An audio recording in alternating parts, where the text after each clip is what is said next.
Integrity and character go hand in hand.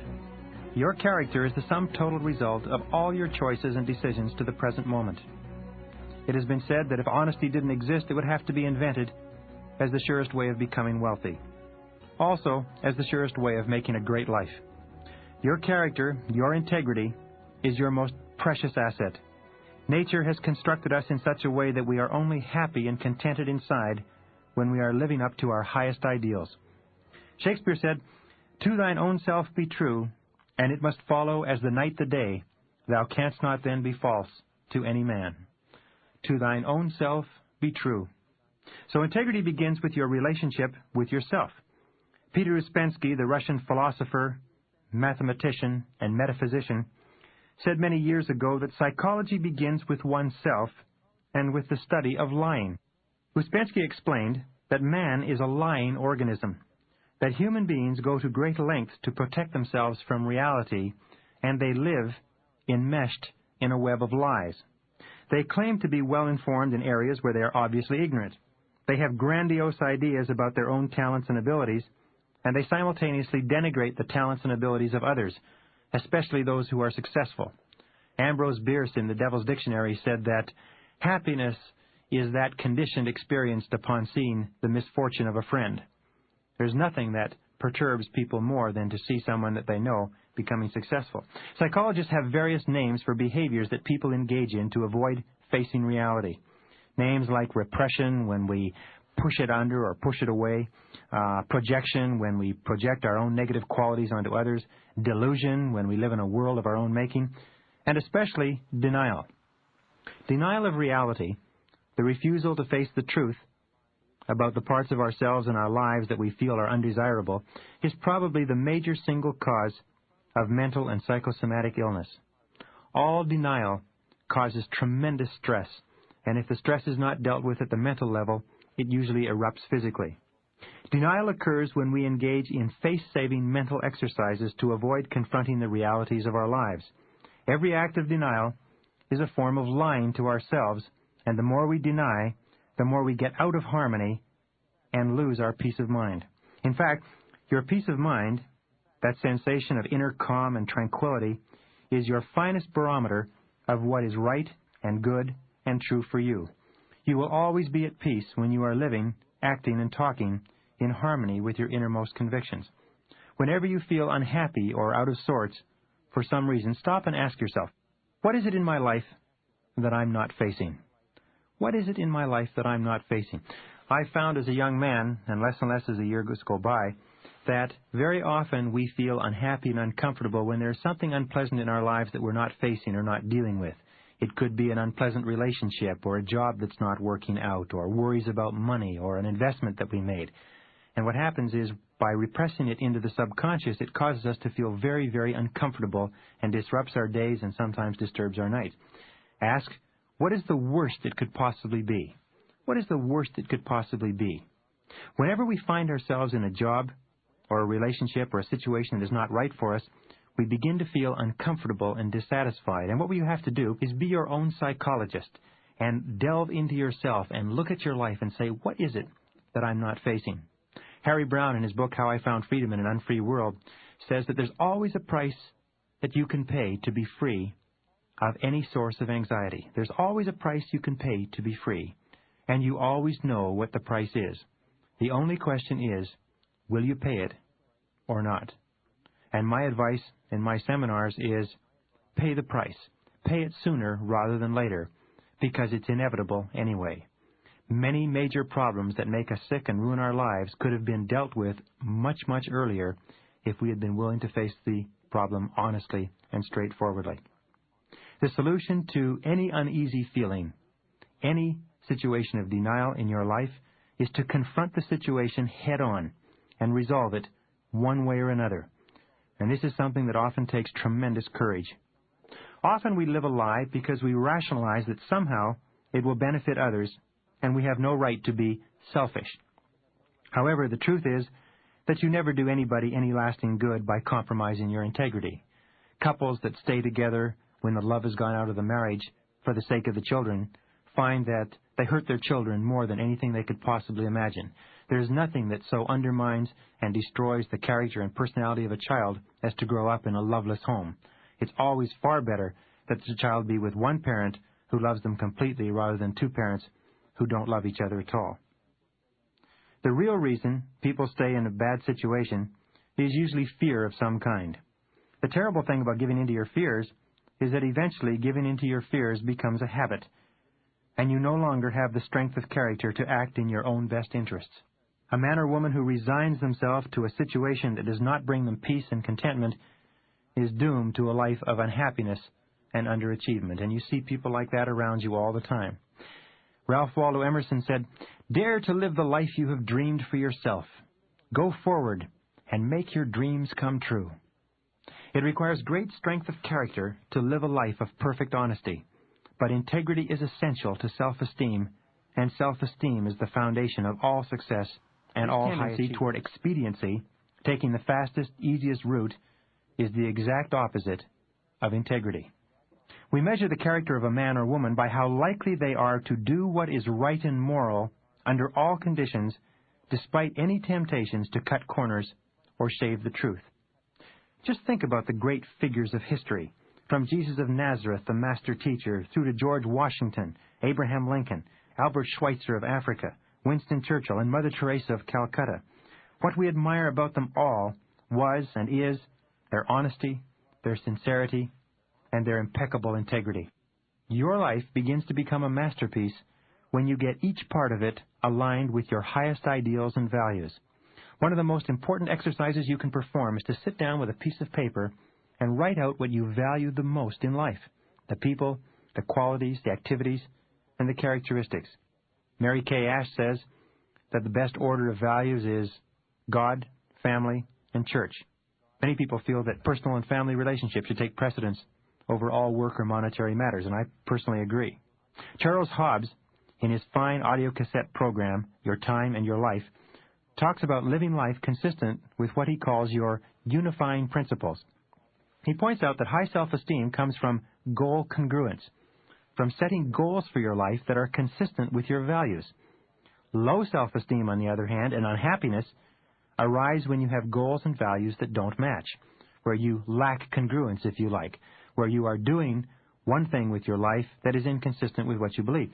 Everyone has had the experience of working at a job that they didn't like, and the person to the right of them and the person to the left of them loved the job and thought it was wonderful, but you didn't enjoy it at all, and when you left the job, you left it with a great sigh of relief. The reason for that is always because the job and the demands of the job were inconsistent with your unique set of values and ideals.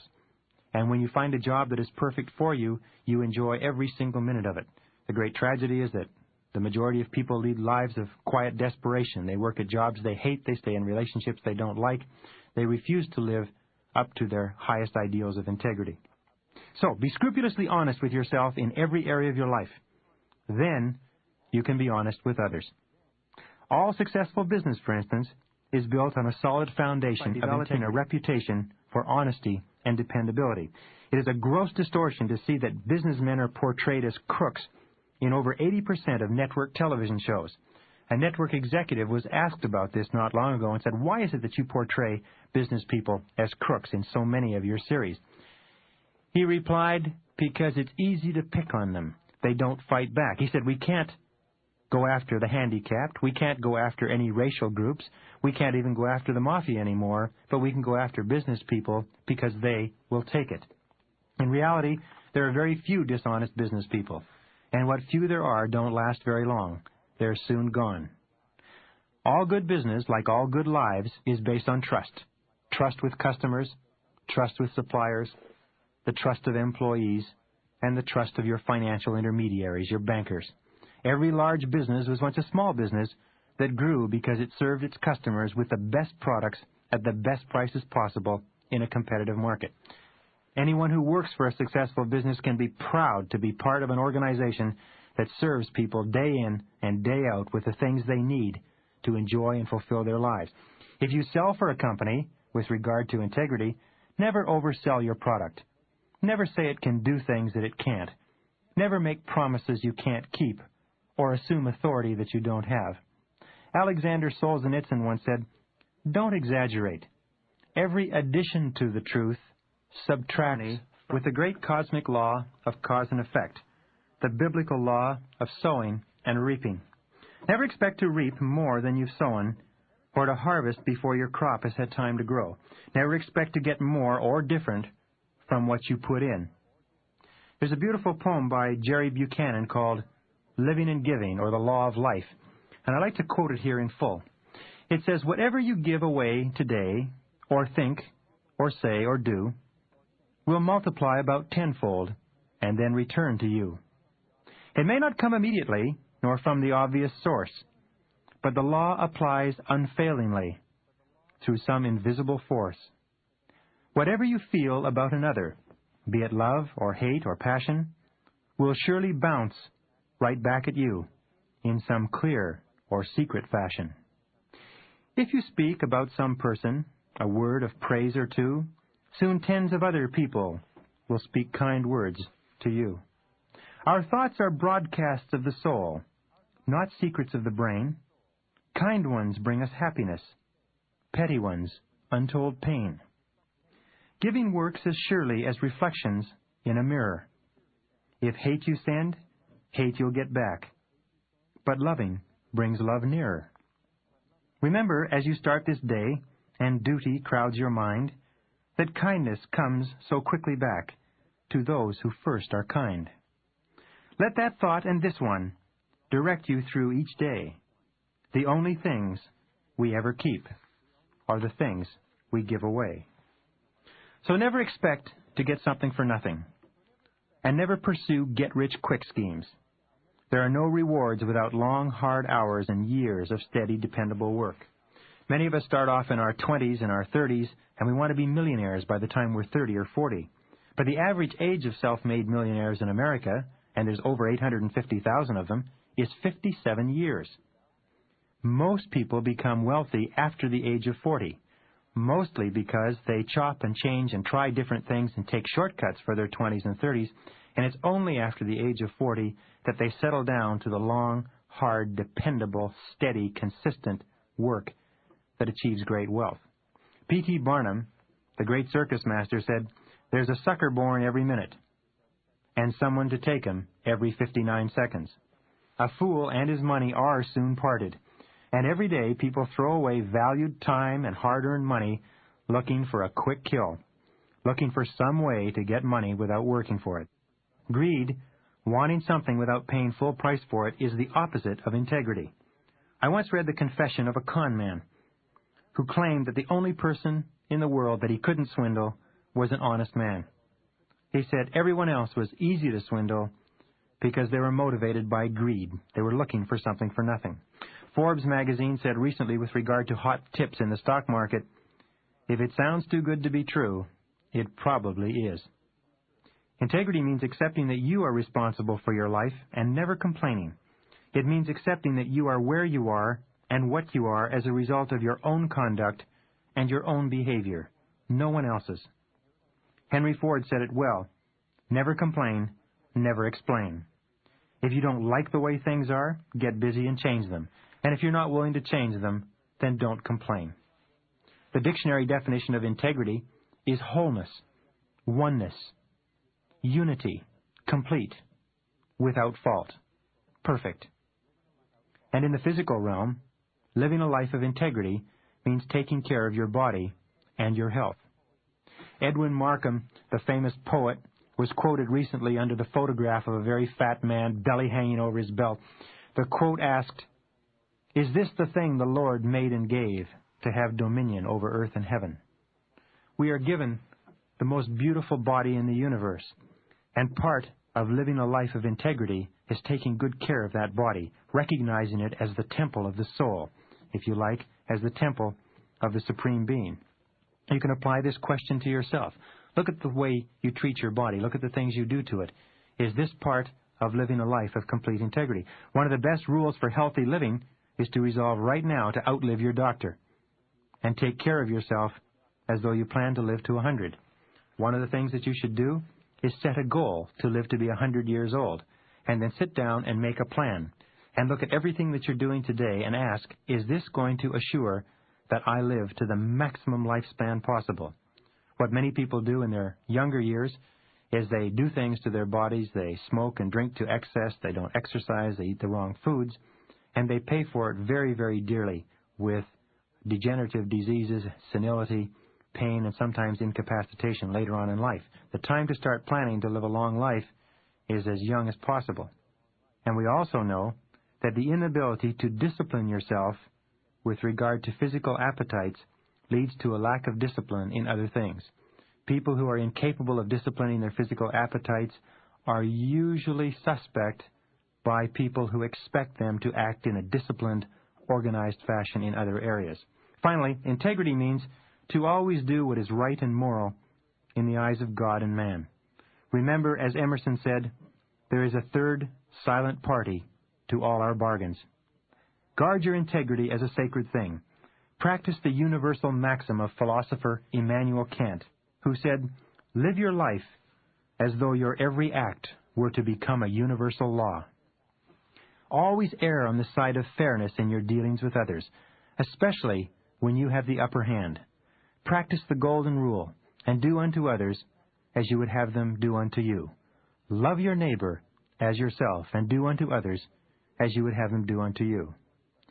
Here's a good question to ask yourself at regular intervals to keep yourself on track. It's a hard question, but it's a good one. Ask, what kind of a world would this world be if everybody in it was just like me?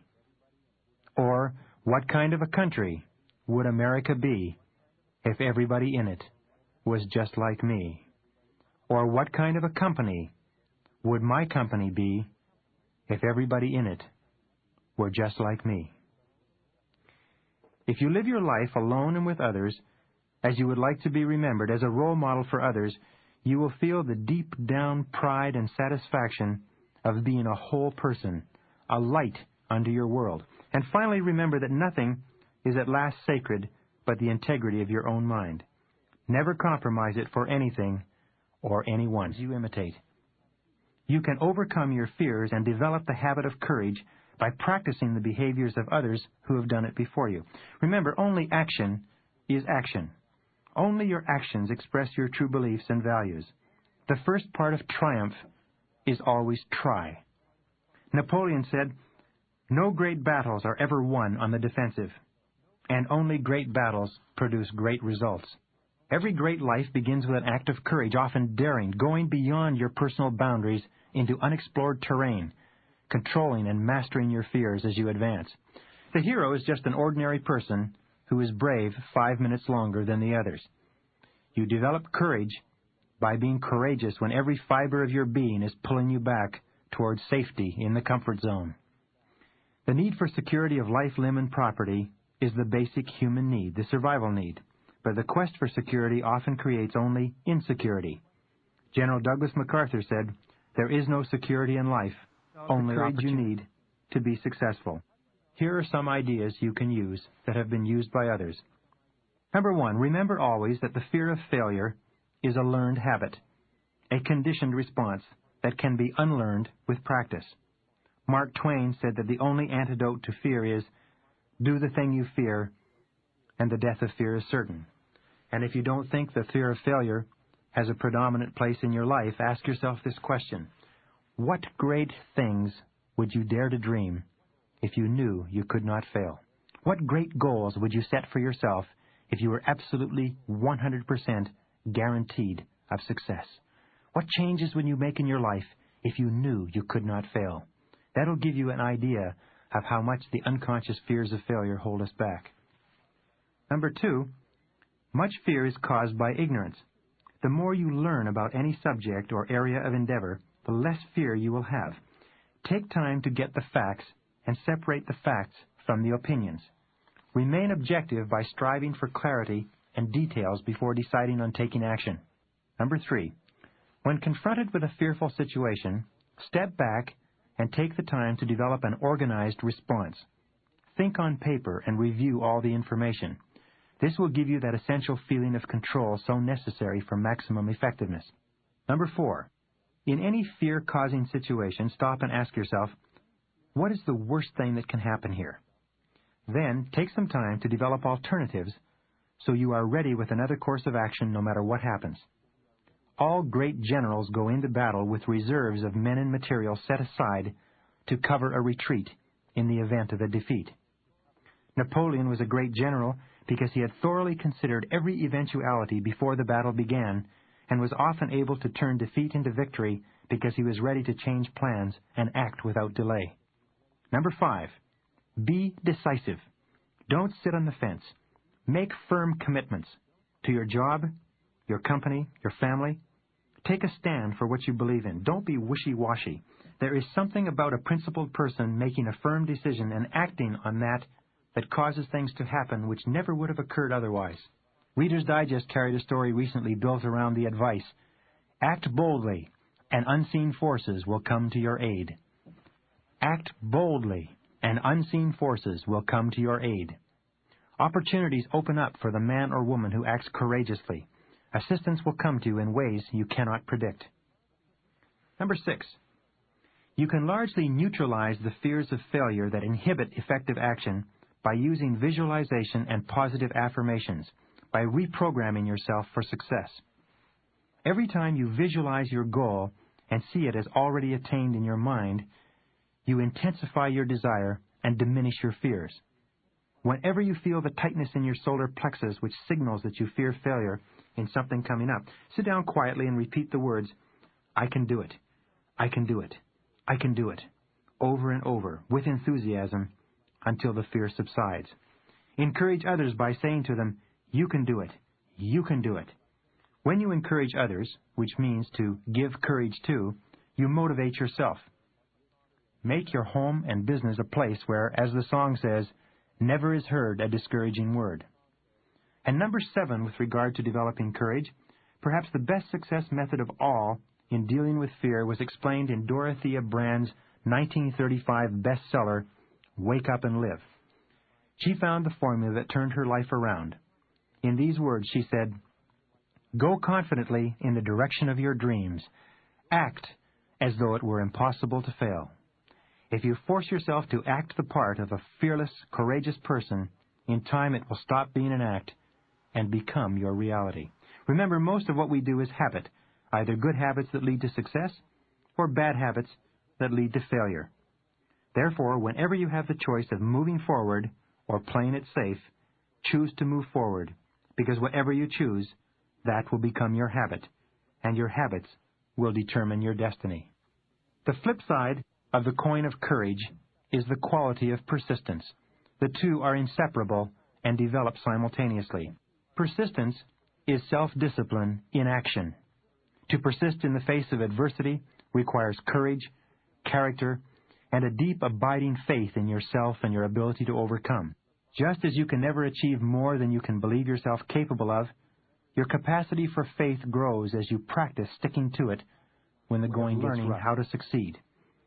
If you have the willpower and determination to stay in there, nothing can stop you in the end. This is the true psychology of success, to do what you should do, when you should do it, whether you like it or not, and keep on doing it until you win through. In closing, here are the famous words of Calvin Coolidge on persistence. He wrote, nothing in the world can take the place of persistence. Talent will not. Nothing is more common than unsuccessful men with talent. Genius will not. Unrewarded genius is almost a proverb. Education will not. The world is full of educated derelicts. Persistence and determination alone are omnipotent. The key to success has always been, and will always be, press on. Good luck to you, and thanks for listening.